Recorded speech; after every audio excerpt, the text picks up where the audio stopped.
Hello everybody, welcome back to another video. This one is gonna be a little bit more different than the other ones because, as I've been saying, Doki Doki Literature Club 40 Days to Play Part 9, I believe it is? Yeah. Wow, this series has been going on for a while. Has been delayed a lot, so... I can try getting the voice actors originally on because there were audio issues with the Part 9. I couldn't, so I'm just gonna voice him all the characters because I don't really like the name stuff. So, without further ado, let's get into it. She clutches her forehead again. Don't stand up so fast if you're hurting yourself. Ew. Oh boy. A lot of yap today. Well, I guess it's too late now. Anyway, let's go. I pull Sayori out of the classroom. Sayori plays with her bangs to try and hide the bump, but without much success. I mean, yeah. Even though I can't really see it unless I'm just blind. In a moment, we make it back to the club room. I can't even see any bump. What bump? Ah, you're back. Good timing. I was just about ready to start sharing our poems. Sayori, your forehead. What? What's wrong with your forehead? She's fine. Don't worry about. I was playing with the crayons and stuck my forehead into the shelf. So why would you try to hide it in the first place? Well, anyway, were you able to find everything that we needed?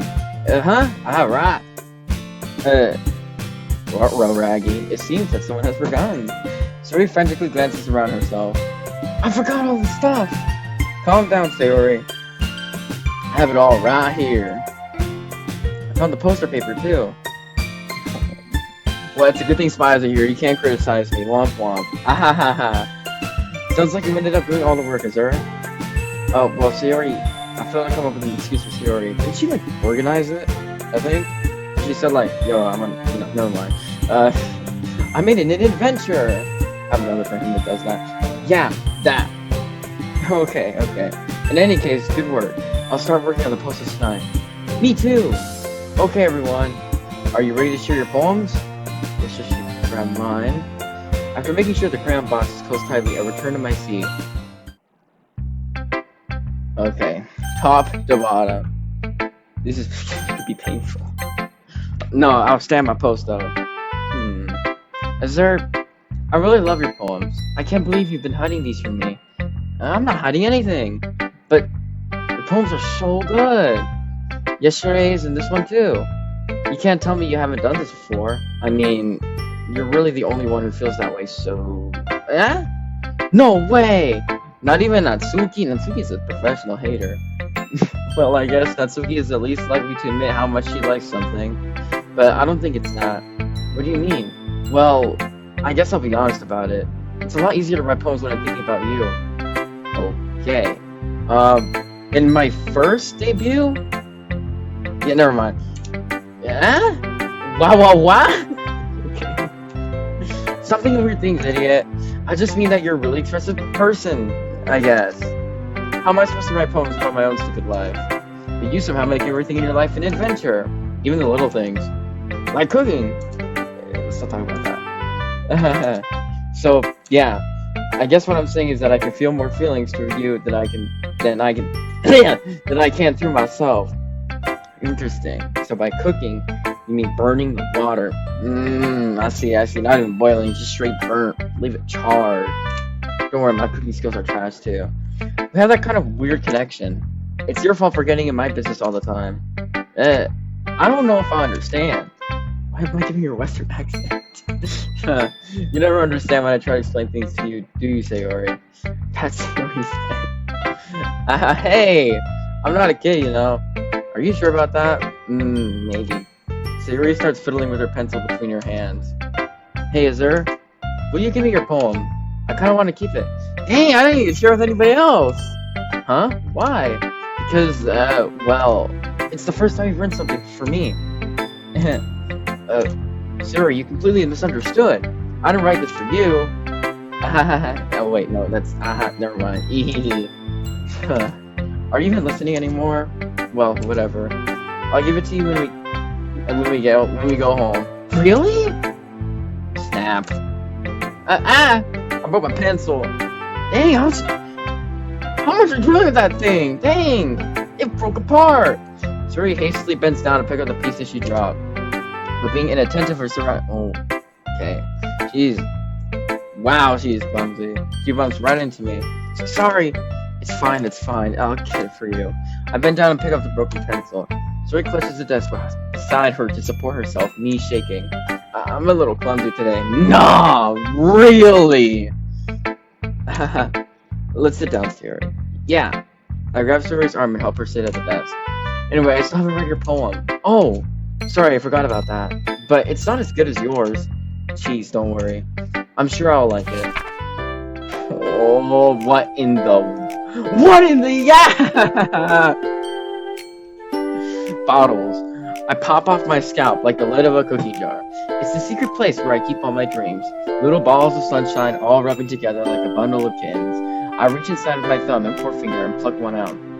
It's warm and tingly, but there's no time to waste. I put it in a bottle to keep it safe, and I put the bottle on the shelf with all the other bottles. Happy thoughts, happy thoughts, happy thoughts, happy thoughts, in bottles, all in a row. My collection makes me lots of friends. Each bottle is straight to make amends. Sometimes a friend feels a certain way. Down comes a bottle to save the day. Night after night, more dreams, friend after friend, more bottles. Deeper and deeper my fingers go, like exploring a dark cave, discovering the secrets hiding in the nooks and crannies, digging and digging, scraping and scraping.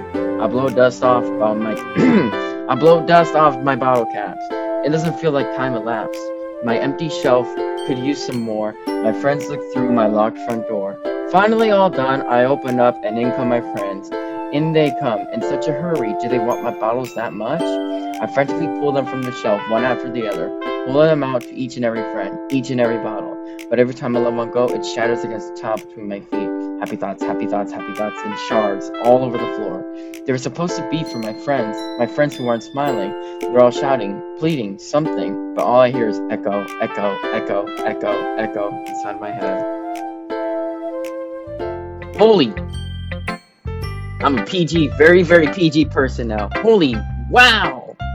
Sayori, did you really write this? Of course I did. Didn't I tell you yesterday I was gonna write the best poem ever? Yeah, but I mean, I didn't expect it like this. Something like this coming from you. Monica taught me a whole lot. And I've been really in touch with my feelings recently. I see that. It's almost kind of creepy. Creepy? Well, not exactly. Maybe because I'm so used to you being cheerful. Well, never mind. I'm thinking too hard about it. The point is, it came out good, so you should be proud of it. Aw, thanks. I feel like I was meant to express myself this way. It even helps me understand my own feelings a little bit better. You know, never mind. Writing is like magic. You've gotten pretty passionate about this, huh? I hope you keep it up. Yeah! Yeah! Writing's the best. I'm gonna keep writing until I live. Hoorah. Don't get ahead of yourself. Suri always had a habit of getting obsessed with something before dropping it no more than a week later. Real. I wonder if this is one of those times.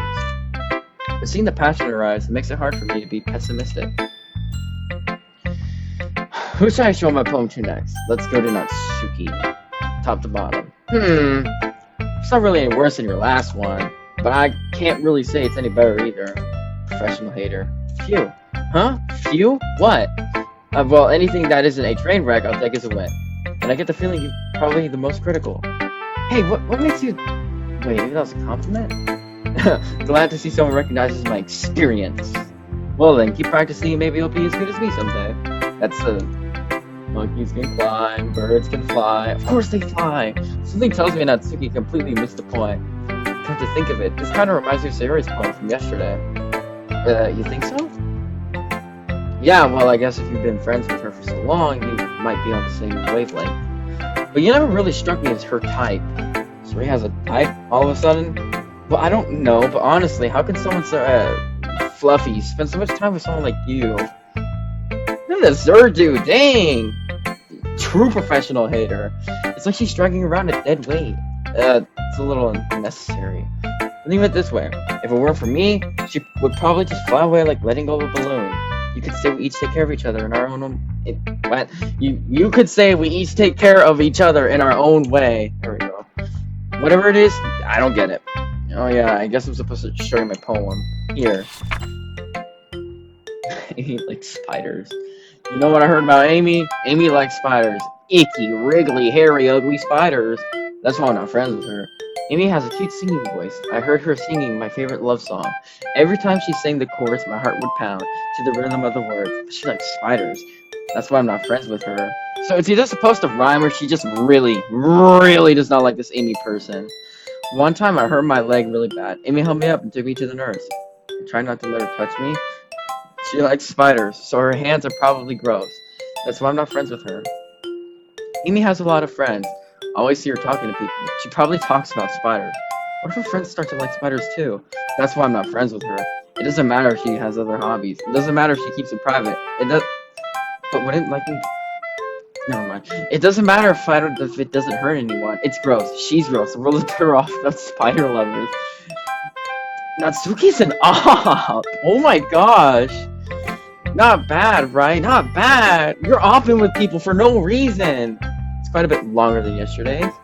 Yesterday's was way too short. I was just warming up. I hope you didn't think that was the best I could do. No, of course not. Anyway, the message is pretty straightforward in this poem. Yeah, you don't like a person named Amy. I doubt I have to explain it. Sometimes you explain complicated issues with much simpler analogies, and it helps people realize how stupid they're being. Like, anyone would agree that the subject of this poem is an ignorant jerk. That's what I'm saying, bro. It's not even a poem, you're just arguing with somebody. You know people like that? Oh, that was okay. Of course, it's about how everyone thinks it doesn't matter. Be about anything. You're what, Natsuki? You're what? I wrote it to be easy to relate to. Everyone has some kind of weird hobby or guilty pleasure. Something that you're afraid if people find out, they make fun of you or think less of you. For her, isn't that manga? But that just makes people stupid. Who cares if someone likes, as long as they're not hurting anyone and it makes them happy. So then why are you arguing with Amy about the spiders? Icky Wrigley spider, it was in writing right there. I think people really need to learn to respect others for liking weird things. Well, you're definitely right. At least I can relate to that. I'm sure a lot of other people can too. It's what I do best, after all. I don't like writing useless. I don't. I don't like writing unless there's a good message to take away from it. All I got was you're off with this person, whoever this is, named Amy. Like, conveying emotions is important, but I want to make people think, not just feel. I didn't think anything. I just thought. Never mind. I'm just remember that. I'm gonna write a good one for tomorrow too, so look forward to it. Alright, Yuri's turn. Let's see what you've written for today. Well done, Azur. Your skills are already improving. Really? Thanks, Yuri. Coming from you, that means a lot. It's nothing. I mean, I'm just happy to help inspire fellow writers. I know you're new to this, so don't worry so much if it seems like you can't get your poem to feel perfect. You don't need to be afraid to be a little bit more daring. Metaphors can go a long way. Don't feel like you... Hold on. Hello, we're back from a random cut. Oh boy. Don't feel like you need to work your... Don't feel like you need to work your brain like turning a bunch of gears. Try letting your mind wander through your feelings and write down the things you see and hear. That's one way to truly enable your reader to see into your mind. It's a very intimate exercise. Gee. Certainly an interesting technique. Thanks for sharing. I have an example of that if you'd like to read it. Of course. Is this the poem you wrote for today? Yuri nods and timidly hands me her poem. Okay. Fire remix? With this alien language? I'm not cooking with. The raccoon. It happened in the dead of night while I was slicing bread for a guilty snack. My attention was caught by the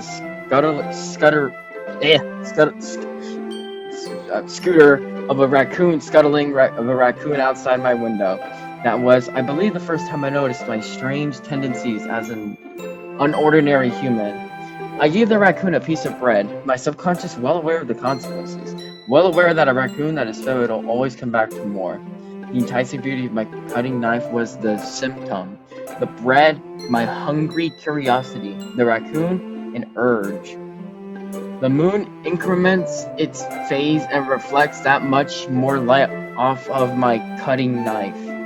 The very same light that glistens in the eyes of my raccoon friend. I slice the bread, fresh and soft. The raccoon becomes excited. Or perhaps I'm merely projecting my emotions onto the newly satisfied animal. The raccoon has taken to following me. You could say that we've gotten quite used to each other. The raccoon becomes hungry more and more frequently, so my bread is always handy. Every time I brandish my cutting knife, the raccoon shows me its excitement. A rush of blood, classic what in the world? Classic Pavlovian conditioning. What is that? Pavlovian conditioning. I slice the bread and I feed myself again. I was a little more daring with this one than yesterday's. I can see that. It's a lot more metaphorical. I don't know if it's my fault, but I can